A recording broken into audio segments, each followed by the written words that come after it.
Now to Treasurer Josh Frydenberg. He's in Canberra today meeting with state and territory counterparts. He spoke a short time ago. I'm not going to comment specifically on individuals or on companies. Ken Henry did ring me last night to tell me of the decision that he had taken and his company had taken.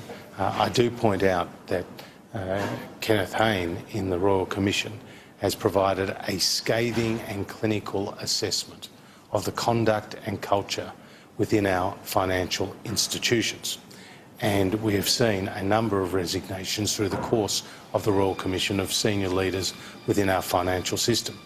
Ken Hayne made very clear that the responsibility for the misconduct and the consequences of that misconduct fell firmly at the feet of senior leaders within those financial institutions, the boards and the senior executives. So what matters most to the people of Australia from here is that the culture within these banks change, that no longer are profits put before people, that the misconduct ends.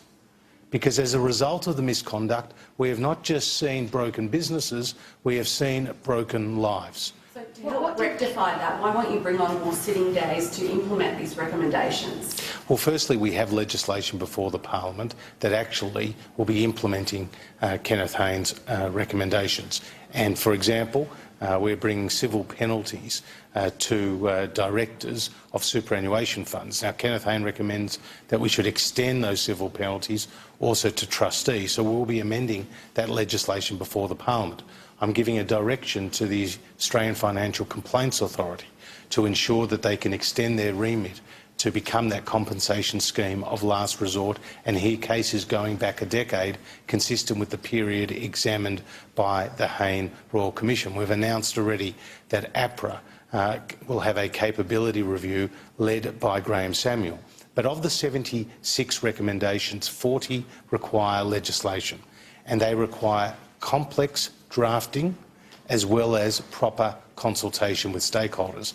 And one of the key messages out of the Royal Commission was that the law is too complex. So we don't want to compound the problem by rushing through legislation without sufficient consultation. Again, Labor is seeking to distract from the main game. The main game is what is their response to the Royal Commission.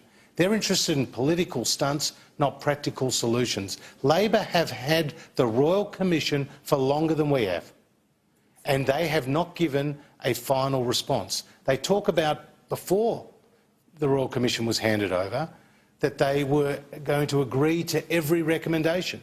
Now they're talking about agreeing in principle. What is their position on mortgage brokers?